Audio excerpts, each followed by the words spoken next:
Sir, do you know why I pulled you over? Speeding? No, it's because your intro sucks. Please step out onto the curbside.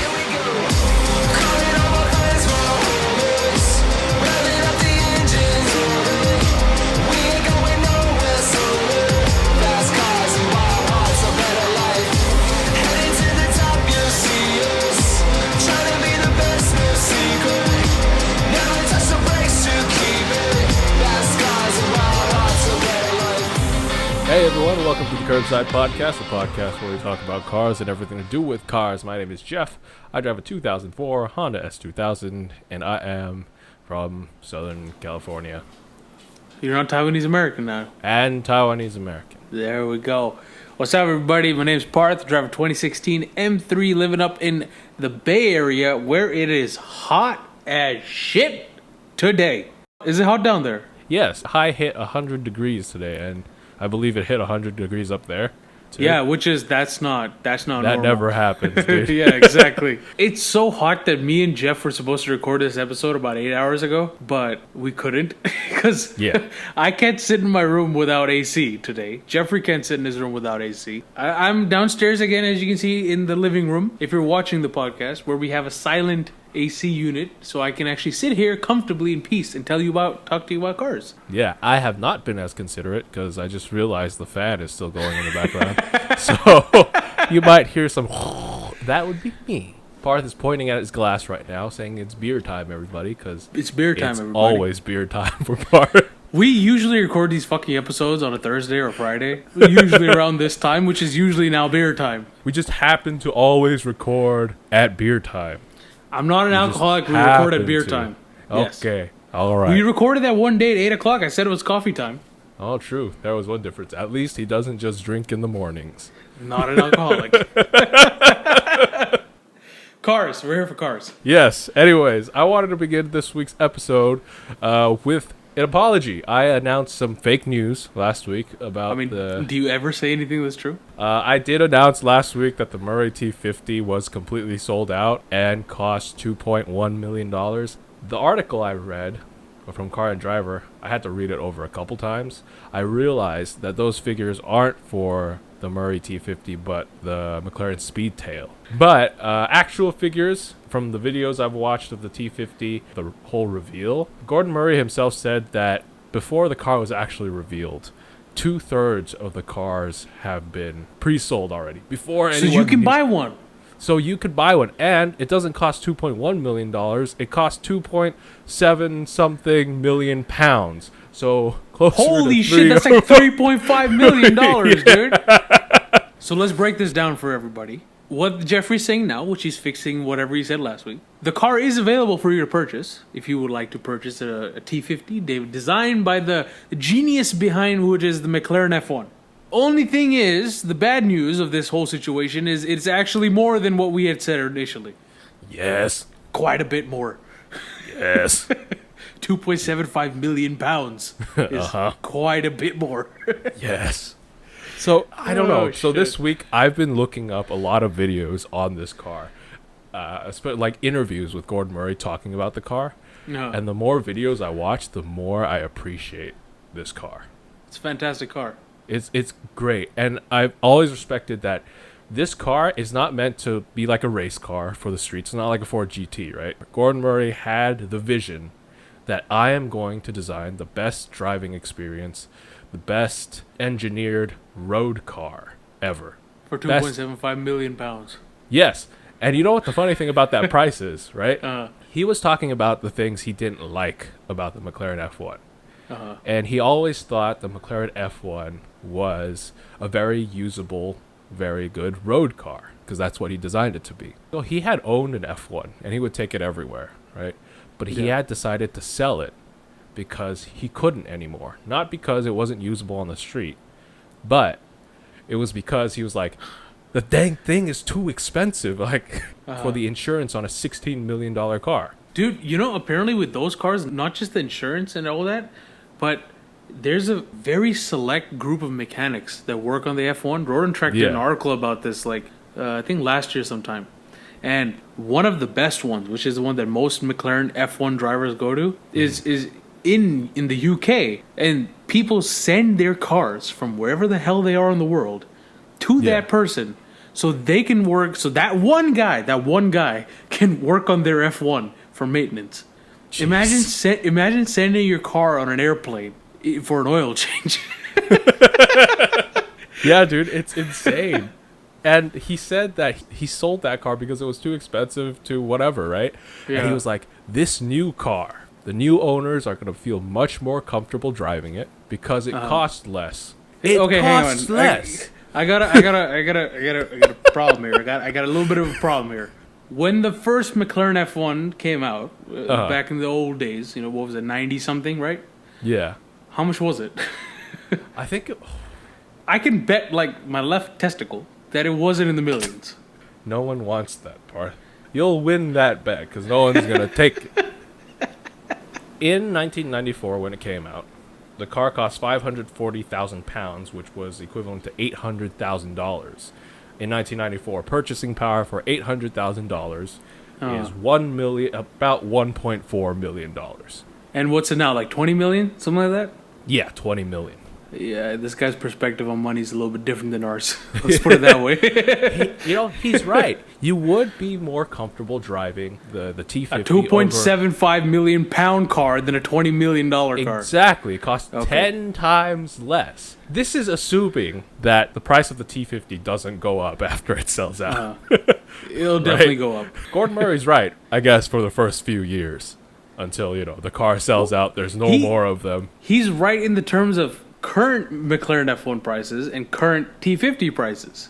I don't know, Gordon Murray. Yeah, I don't know about them maths. People who've been striving to buy a McLaren F1, now they're like, they don't need that. You could buy a better car for less. Yeah, I would buy that. Oh, I would definitely buy that over a McLaren F1. Yeah, totally.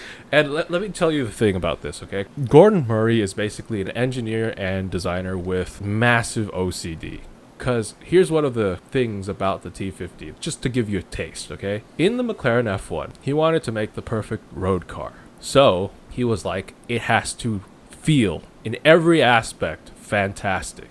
That means even like the switchgear, like the AC controls, the window controls, and whatnot. It has to feel just right. So everything on the F1 was pretty much bespoke, kind of. Not to the point that he wanted it, though. So this time, he told his team, I want the switchgear on the T50 to feel like a high-end camera. The thing that bothered him on the original F1 was, the switches moved a bit too much. Like, they kind of like rattled a bit, right? And he hated that. So this time, he went and he found a company that would make the switches for him from the ground up. I'm not gonna lie to you, like, Gordon Murray's genius, but he sounds like he's fucking a little bit off the chain. Right. He was like, we need to tackle every single detail on it. I don't know the story behind how McLaren and Gordon Murray departed from each other. I'm guessing he retired. But I could understand if McLaren was kind of like, hey, man, we're just kind of done making cars with you, I could kind of get that from a big company standpoint. Yeah, and like, it's hilarious because there's all sorts of aspects of the car's design that basically go into this vision he had. That big fan on the back? Yeah. Why do you think the main reason why he put the big fan on the back? You said something about downforce. Yes. He put the big fan on the back because in his eyes, a timeless design is one that's not too complicated. Like cuts and gills and whatnot, which I agree with. Okay, and then he puts a fan on it. Which is funny. But the reason why he put the fan on it was to create the downforce that would have been created by cuts and gills and wings and whatever. I disagree with him on that point, and let me tell you why. Ferrari does the same exact thing every single year. They come out with a car that has more aerodynamic performance in terms of downforce and reducing drag than the previous generation. But do you ever see like a fat spoiler on any of these Ferraris? No, never. It's always a part of the design. And yeah, I mean, it's got holes and stuff. It's got holes and stuff, but like that. See, like for example, if you take the Enzo, let's take the Enzo, right? Let's not even take the LaFerrari because the Enzo is now more than 10 years old. Take the Enzo, you park it somewhere, and you talk to somebody who doesn't know cars, because this is everybody who knows cars will know, right? Oh, it's an Enzo. It's made in 2004. Blah blah blah. You take that car, you put it where someone, where regular ass people will see it. I bet you people who don't know cars, 90 to 95% of them will think that's a brand new Ferrari. I could agree with that. Because Ferrari, their design is timeless, and it's incorporated into the fact that they don't some use of their big design wings. is timeless. Most of Some it, not of the it. Mondial. You look at the Mondial, the 355, the 328, I think. 348. The 348 came 348. from 355. Yeah, you look at those things, they look ancient. But let me interrupt you real quick on that point. Those Ferraris, right? We're talking about Ferraris from the 80s and 90s. Yeah. Which now, in 2020, look outdated. 10 years ago, they look pretty good. They look pretty good, but I'm saying, like, if you look at, in my opinion, if you look at the NSX, I feel like it's the new one or the old one? The old one. The new one, I don't know how that's going to age. I don't think it's going to age well. But the old one, I think, aged better than the Ferraris did, just because of how simple the design was. It was a lot simpler. I would say so, yeah. I get what he's trying to do, but at the same time, putting a massive fan on the thing... yeah, the massive fan kind of like, the arrow looks ugly. What's the fix? What's a subtle fix? A big fan. But also, apparently, the big fan, basically, because it provides, I think, it provides some amount of thrust when it's on. It's a fucking jet engine, dude. I love it, dude. It provides I love it. So it basically pushes enough air also that as a result, it becomes basically a long tail without the need for a long tail. Yeah. I mean, if you look at that car's tiny. Is it really? Right? To give you a perspective on how tiny this car is, it's 171.34 inches long.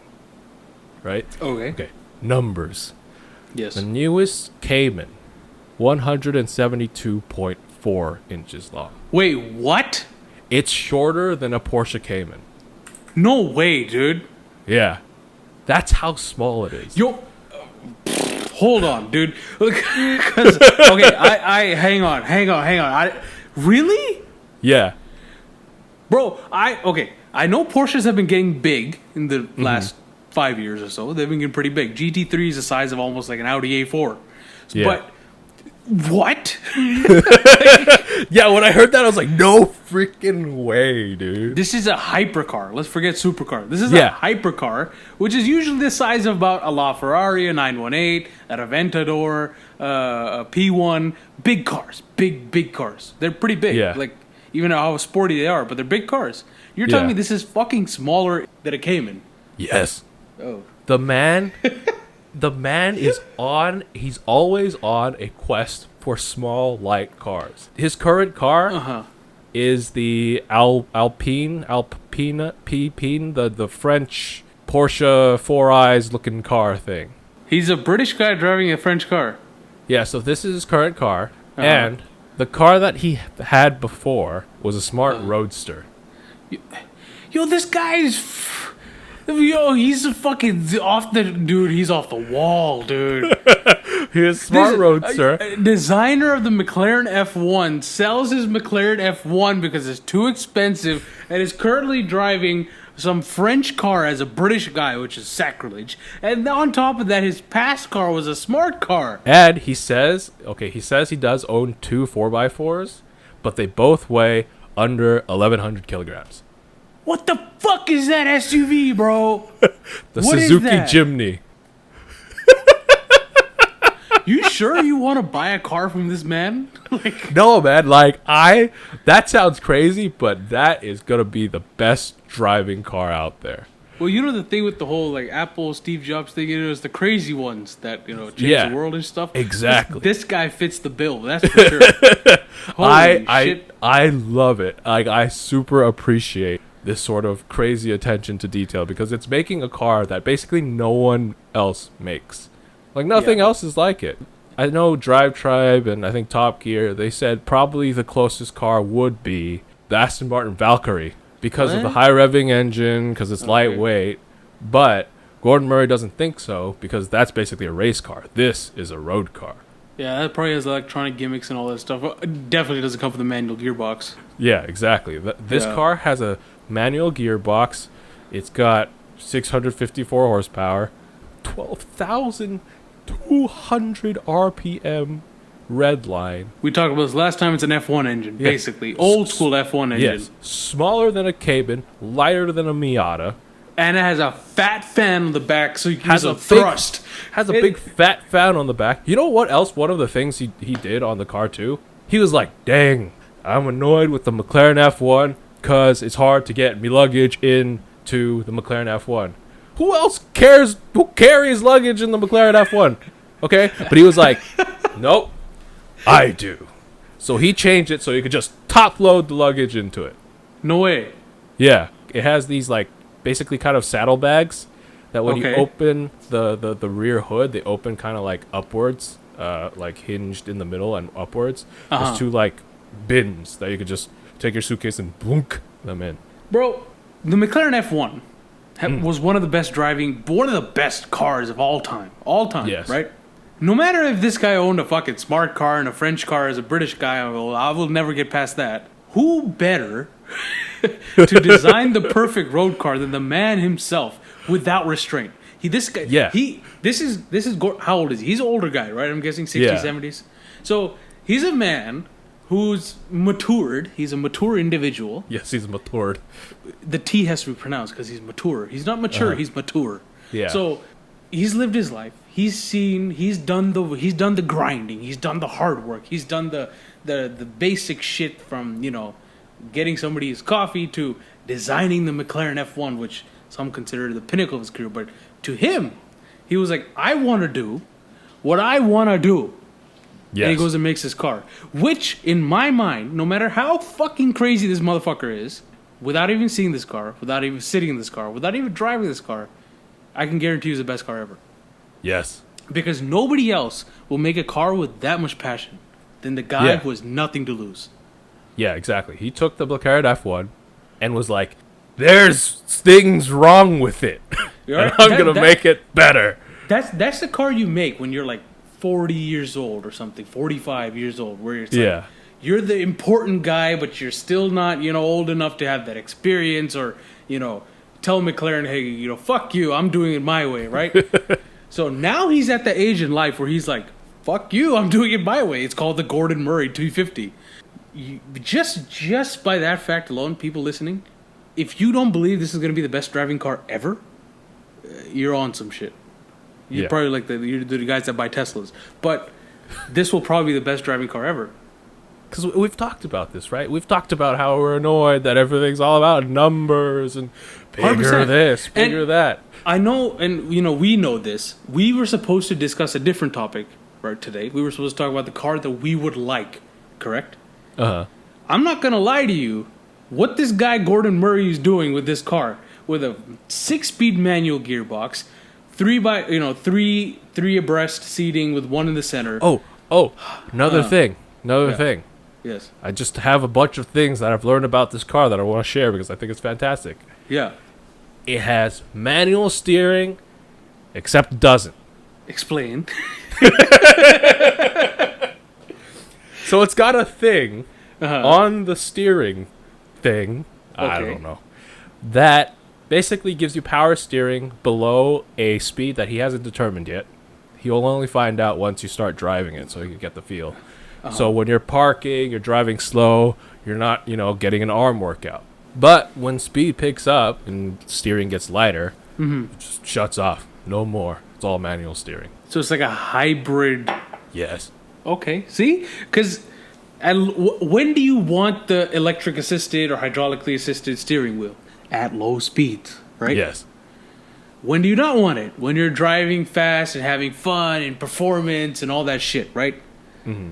I'm telling you, this guy's fucking crazy, but he's a genius. He took the vision of the car he wanted. Yeah. And he made it happen. So, Jeffrey, I'll go back to this initial point that I was starting to make, was we were supposed to discuss our idea of the ideal car, the car that we would want to make. In my opinion, Gordon Murray has made it for me. Yeah. Like, I would agree, okay? Uh-huh. But for me, I saw this, and I'm like, this car is awesome. Yes. Right? But it costs $3-point-something million.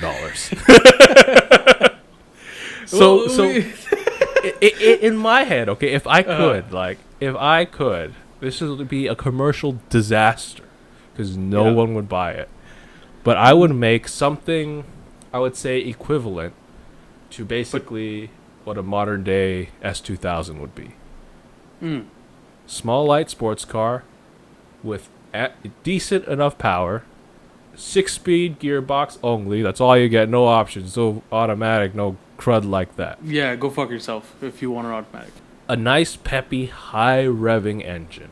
It'd be a 2-door roadster. We have the T.50, which is the V12, the monster, the thing that you know. But the fun weekend version the car of that. The everyman's car kind of. Yeah, the everyman version of that car. It's all about driving, high-revving engine, nothing else. That's all you need. I think that's where we differentiate, because for me, best driving car of all time, one car. Even though I've never driven it, F40. Right. Oh, okay. Yeah. Right? That's not something I expect to drive anytime soon. Uh-huh. That's not a car I expect to sit in anytime soon, right? Yeah. I live in the Bay Area, so thankfully I get to see one once a year or something, maybe. Yeah. But that car, and for me personally, it has to have that same prestige. Kind of like, oh wow, like look at that. Like, it has to have that rarity to it, right? So you're about the like, I gotta look cool. Exactly. I'm a little bit like that. I'm a little bit about the flex. Yeah. I'm not gonna lie to you. I'm not as humble as you are, I'm a little bit about that flex, So if I'm driving some shit, that shit better look a little bit different than the next guy over's car, right? So that's why for me, if you ask me the question, the car that you would make, right? It's the T50. Yeah, It here's the thing. One of the cars I would love to make, T50. Yeah. That's it. In terms of best car, I didn't even know it myself before, but there's the answer. Like, that's the quest I've been on. Like, what is there it is. But it's been made. It's been made. Well, let me tell you what my whole thing was about, the car that I wanted to make. Yeah. And you're going to be like, ha ha ha. I'll tell you what. Manual gearbox. Mid-engine. High revving. Yeah. Power. Performance. Unique as shit. Now you tell me. There it is. Exactly, right? So you tell me, does that not sound like the T50 to you? Yeah, dude. No, that it definitely is the T50. But for me, if I were to make another car other than the T50, it would be basically the poor man's version of that. Yeah. Which would come in the form of a front mid-engine, 2-seater, roadster, convertible. Yeah. Sounds like a fun weekend. Yeah. No, for sure. Yeah, why not make it rev to 12,000 something RPM? Let's give the designs of the T50 to Honda, and let's see what they can do. Yes. Did you know? Fun fact. McLaren, when they were making the F1, the team, Gordon Murray and his team, they actually went to Honda first. For the engine? For the engine. No way. Because they drove the NSX and were like, we need this. Wow. This sort of engine. Yeah. But they didn't make it. They wouldn't do it. Stupid Honda. Honda wouldn't do it. Honda wouldn't do it for some reason. Imagine the legend that would have formed because of that, dude. Yeah, like it's crazy. It's like another reason why I love the NSX. Dang Honda, no, why you not? Why you?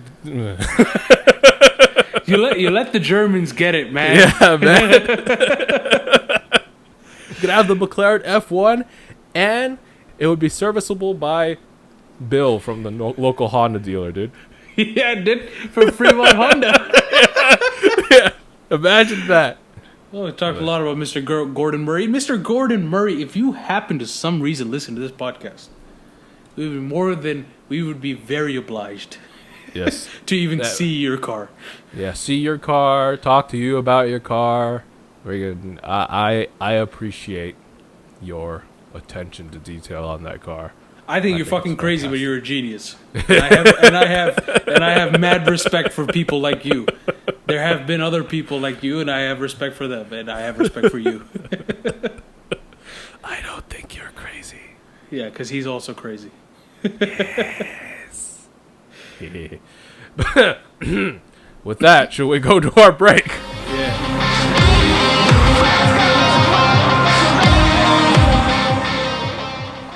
All right, welcome to our break, the part of the show where we basically advertise for ourselves and take a break before we go into the news. AKA whoring ourselves out. As always, you can check us out at thecurbsidepodcast.com, where there's links to all our stuff.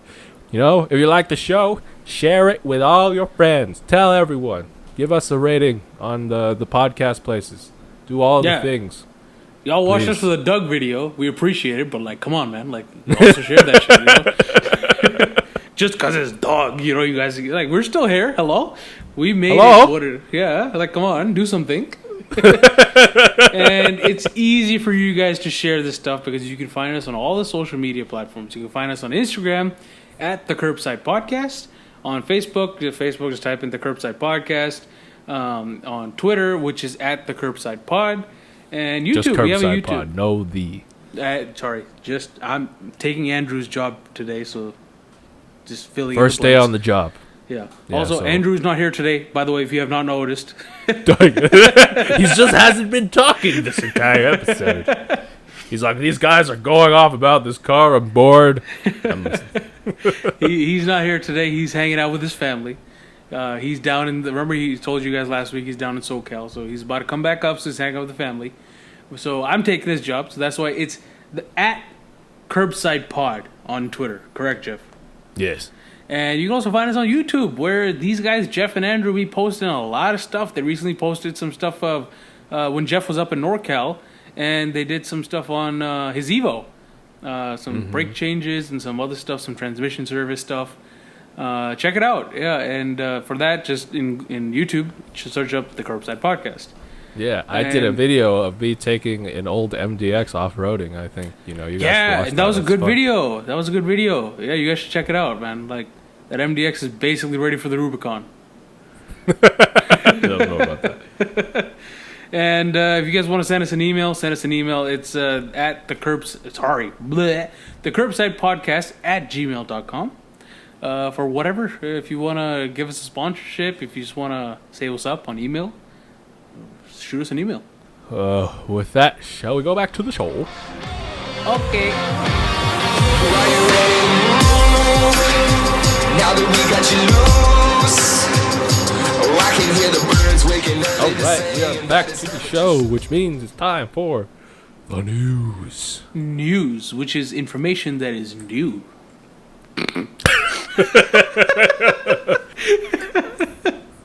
What you got for us, man? Mercedes. What the hell? Has revealed the interior for the next S-Class. And why does it always look so fucking good? here's the new, headline that they titled it. Meet the S-Class Digital. Luxury and well-being. Personal wellness oasis. Comfortable travel while staying fit. They got a gym in it. It's like a Bowflex gym inside. Is that what it is? Apparently. Okay. But anyway, the interesting about the S-Class is that it's always been kind of like the forefront of technology in cars, right? Yeah. It was like one of the first to have keyless entry, one of the first to have the radar-guided cruise control, all that stuff that you see on normal cars. It used to be a rule that whatever technology you see being introduced in the S-Class is something you will eventually see in most road-going regular vehicles. Yes. Like within the next 5 to 10 years. The thing is, though, in the past few years, that mantle has, of course, been taken by Tesla. And I'd argue that point, but we'll continue. As a result, a lot of these auto companies are copying what Tesla is doing. And the S-Class has sort of fallen into that same trap in that there are screens everywhere. Everything is touchscreen now. Here's what I don't like. A touchscreen interface is, pretty cool when done well, but I hate it when the freaking companies put the AC controls into the touchscreen. No, that's what they did? Yeah, if you look at the picture, Oh. if you find pictures of this online, they have the AC controls in the touchscreen. You know who's doing this, the merge, the togetherness of touchscreen displays and physical buttons the best currently in the industry? Audi. Because Audi keeps physical knobs for certain things in the car that are important, such as AC buttons, volume buttons. That's exactly like things you're always fiddling with while you're driving. Your AC, this whole climate control thing where you set it at 68 degrees and it stays, your car stays at 68 degrees, you're fine, just leave it, whatever. That's not true. That doesn't work. Like you set it at 68 degrees, the fan is blowing in your face, and you're like, no, I gotta set it down, and then it gets too hot, and then whatever. You're constantly fiddling with that knob. Yeah, I am. 100% all the time. Like, I'm always adjusting 67, 65, 67, 65. And it's easy when you could just kind of reach over and, feel it and then turn it. But now in these new fangled new cars, you gotta look down at the screen to make sure you're actually tapping the right thing. See, that's stupid, dude. Let me put it this way. From a beauty standpoint, it's fucking gorgeous. It looks amazing. One screen for all that stuff, a push-to-start button, 4 vents. Easy, right? And then, of course, you have your digital dash for the driver for all his information, speedo, tack, all that stuff. From a human perspective, a driver, somebody who's going to be piloting this vehicle, is stupid. Guys, I know everybody likes copying Tesla because it's cool, but you have to realize that the reason why everything is touchscreen on a Tesla is because that's a cost-cutting feature. Tesla doesn't have to make their own buttons and stuff for their car. But Mercedes, you guys don't need to cost cut. You guys have made some of the best goddamn buttons in the industry. Yeah, you guys don't need to do this. You guys can still put a volume knob and AC control knobs. That's it. You throw everything else in the touchscreen. Who cares? Here's what I'll suggest to you, Mercedes. Make the drive up from wherever you are in Germany and go talk to Audi because they're doing it right. More news out of Germany. The 2021 Porsche Panamera has set a record at the Nürburgring. The Nürburgring. So Porsche's coming out with the new Panamera for the next year. 2021 Panamera is what they're calling it. So it has set the record, taking the lead in the executive class lap record. What's that? So the executive class record consists of cars such as the Mercedes-Benz S-Class and the BMW 7 Series. The time around the ring. Big sedans. Yes, the big elite sedans, the saloons, as the Europeans call them. So the turbo. So okay, they didn't announce exactly which Porsche Panamera model went around the ring that fast, but people are guessing it's the Turbo S because that's the fastest one they make.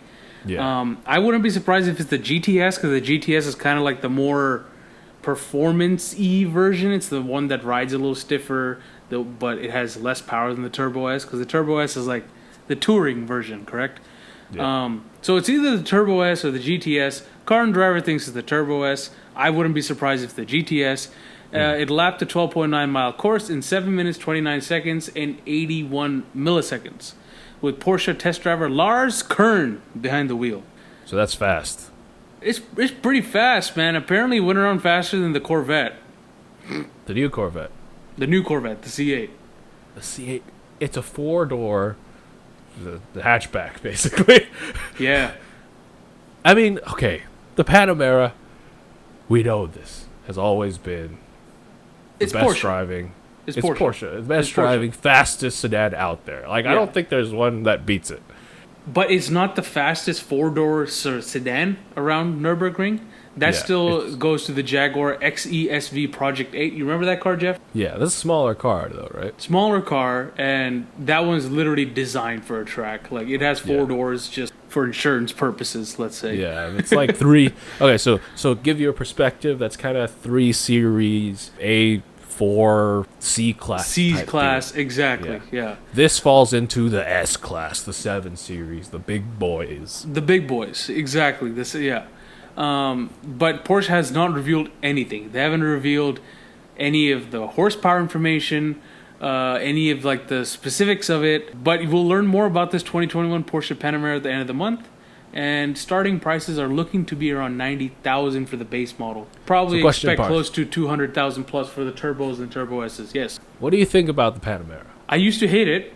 I'm starting to like it more, especially with the new design changes that are coming towards Panamera. That's exactly how I feel. Because I think the new Panamera looks pretty dang good. The back end almost looks like a 4-door 911. The main reason why I did not like the original Panamera is, you ever hear those people, you don't like it because you can't afford it. Oh, no, because the thing was freaking ugly, dude. Yeah, exactly. The thing was hideous. It looked like a whale. It looked like a whale. Exactly. Everyone called it a whale. Yeah. Right? It just looked ugly. Right? The thing is, though, you look at this Panamera, I'm like, I want a Panamera. And it makes me think, let's check the used market. Used Panameras, $24,000. Accord money. But that's for that first generation one, the one that looks like a whale. Yeah. Like, dang it. The new Panameras, since I'd say 2 years ago, I've been starting to like them more and more every year. Yeah, I'm guessing the new one's gonna look also pretty good. I doubt there'll be too much design change from last year and this year because it's a Porsche. They Porsche. design it once and then never really change it. Yeah, they kind of had to do it for the Panamera because it looked such dog shit when it first came out. But besides that, it's starting to look a lot better. It's growing on me for sure. More news from Germany. Well, technically England because it's a Bentley, but we all know that Bentley is basically German at this point. Yes. So Bentley has facelifted the Bentayga. What's different? I don't know, but I'll tell you this. What do you think about the Bentayga in terms of design? Dubai. In terms of design, like how it looks.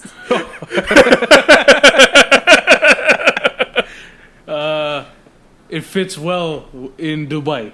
Yeah, so I've always thought it was a hideous car. I look at the face, I get scared.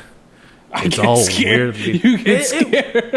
The one before. Honestly, the Bentayga, a really freaky looking car. Yes. They've done something. They've updated the front bumper. They switched the tail lights out instead of square ones to be circle ones to match the other Bentleys more. In terms of interior, I don't think they did much, but I think it looks quite a bit better in my eyes. What? I don't know why. For me, it looks better than. It still looks like the Buckingham fucking Palace on wheels to me. Yes, but let me just pull up the old. So this is the old Bentayga. Scary, freaky looking car. I don't know why. Okay, I don't. It gives me the chills. Yeah. So they've kind of updated the headlights. Okay, and kind of I see that. All right. Yeah. Right? Yeah. It looks. Yeah. Okay, it looks a little more friendly. Looks a little friendly. Yeah. It looks less. I see what scary. you're saying. Yeah. I see what you're saying with the scary, and I see what you're saying with the less, or it looks less scary. Yeah, it still looks not the greatest, but I think it looks better. And they did a speed version of it, which they blacked out the chrome on the grills and the bumper fascia. I think that looks even better. Is this going to be like the Bentley Continental GT? Maybe. That's what I was thinking. That's why I wanted to bring this up, is because will one day we look at it and be like, I like the Bentley Bentayga. right? I like it. I got some more news out of Germany. The German special continues. This is the German episode. I guess so. BMW dropped a bomb on us earlier this week. Ooh, yes. You saw this on Instagram. On Instagram, they tease something. What BMW teases M3 wagon. Yes. OMG. So on their BMW M page, I love the caption. What was the caption? Mic drop. That's right here. it. That's it. That's all they said. That's all they did, dude. Yeah, they teased a shadowy picture of what clearly is an M3 wagon. And everybody, literally everybody was like, holy shit. I follow a bunch of like relatively Instagram famous like BMW guys. They drive like, M3s or M2s or whatever. They're pretty they have a ton of followers on Instagram. Every single one of them was commenting on this photo. And Jeffrey, what did I message you when I saw this thing. I said to you, I don't care what the front grille looks like. I want one. Right? Did I not say that? Yes, like this is the best M3 ever, apparently. That's what I said. I did say that. I was like, I will sell my F80 for this. Here's the sad fucking news. What? It's not coming to America. Of course it isn't. BMW is smoking some quality fucking Munich shit. Okay? They're smoking some shit out there, you know, at the BMW Welt. Why the shit are you not sending even like 10 to the United States? Because it's not worth it, dude. No one's The gonna buy Audi them. RS6 is coming to this fucking country. That's probably gonna After be like 3 years. That's probably gonna be a commercial disaster because no one's gonna buy it. But it's coming here. Audi has the cojones. Welcome to America, Parth, the land of no wagons. None. No wagons at all. Except we the only Audi buy... RS6. Yeah. And Volvos. Yeah, we will shoo them out of this country when we get the chance. We don't like wagons here. Boy, dude, come on, dude. Imagine M3. And I'm not even going to go over the performance specs because it's the same shit as basically the M3. Thing is, okay, this is based on the newest M3, right? Which I think by now we know has the big old nostrils on the front. Yeah, the front poops, yeah. You know how as car people, we like to reverse into a parking spot to be like, hey, check it out. No, I'm putting that shit for it in. Yeah, I'm parking straight onto the curb, always. Face forward. I'll even bring a curtain, cover up the front of the car. I'll just just tape it all up and be like, check it out. I'll cut it in half. Buy two, just cut it in around, half. yo, buy an F80, buy one of these. Cut the F80 in half, cut this in half. And glue it to the front. Yes, tape the F80 front end to this one. There it is. That's the There it is, solution. dude. That's it. That's the perfect M3. We got it. I was reading the comments on the Instagram post, and somebody was like, "Oh man, I wish I didn't just pick up my new F80 M3." And the BMW, the official Instagram page, replied to them and said, "Do not worry, this car is still 2 years out from release, so you have enough time to enjoy the F80 and then pick yourself up a new wagon." M3. Unless you live in the U.S. Unless you live in the U.S., which I don't understand why these guys are just... Again, BMW's back at it again, spoiling shit with their money-minded bullshit. I respect you, Audi, for sending the RS6 to the U.S. for once. I got another piece of news. From Germany? No! Okay. Not from Germany for once, actually. This is the Hyperion XP1. It is a 221 mile per hour top speed car with hydrogen fuel cell technology. Ooh, hydrogen powered car. Now, I'm looking at the picture of this car right now. Yes. One thing I would like to say. Looks like a Bugatti. It looks like it weighs about 70,000 pounds. I said the same thing, except I just said Bugatti.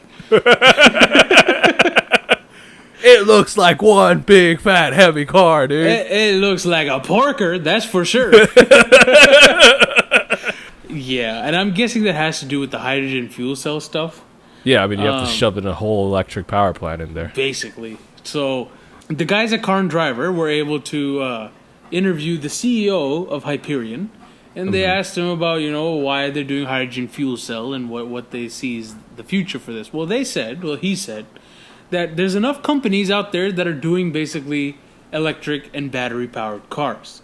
They want to offer to the world basically another possible alternative in the form of hydrogen fuel cell whose only emission is basically water. And they want to showcase the possibility and the potential of this technology in the form of a hypercar, basically, right? One of the big things about hydrogen fuel cell cars is they could be dangerous because, it's kind of like basically a hydrogen bomb in your car. Yes. So the CEO of the company says that do not worry about that.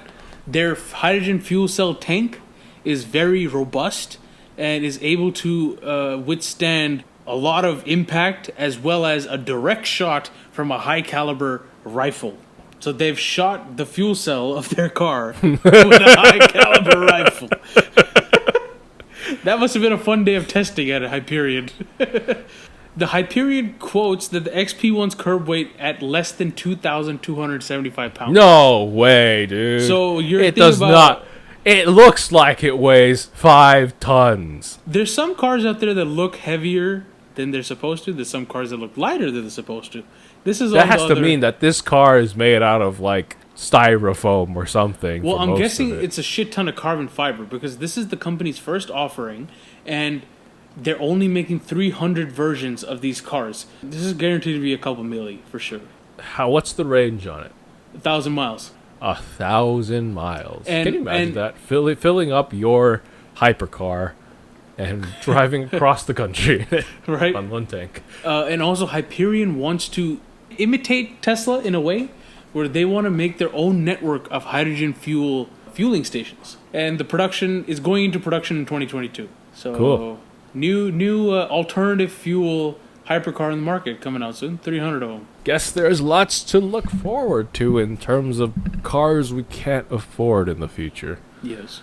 That's going to be our show for this week. Thank you guys, as always, for listening. As always, you can find us at thecurbsidepodcast.com. Please rate our podcast on Apple Podcast, Google Podcast, Spotify, Stitcher, yeah. TuneIn, anywhere you could find it. Please rate it. Share it with your friends. Share it enough. Maybe one day we will be able to buy a Hyperion or a Murray. No, And not rating, really. if you guys enjoy the podcast, man, just give us a 5 stars, rate us. You love us. And that rating really helps us reach to more audiences. Yes, We would appreciate thank you. Thank you. Please do that. And thank you in advance if you do. And also, you can check us out on YouTube. Subscribe there, ring the bell, and you'll get some hopefully fun content as you, I don't know, whatever you do, you know? Yes, yes. And thank you to Kid Dope for the intro and outro to our show, Fast Cars and Wild Arts. And as always, my name is Jeff. I'm Parth. Remember, drive safe, and life is too short to drive boring cars. Peace. Outside. Outside. Fast cars around.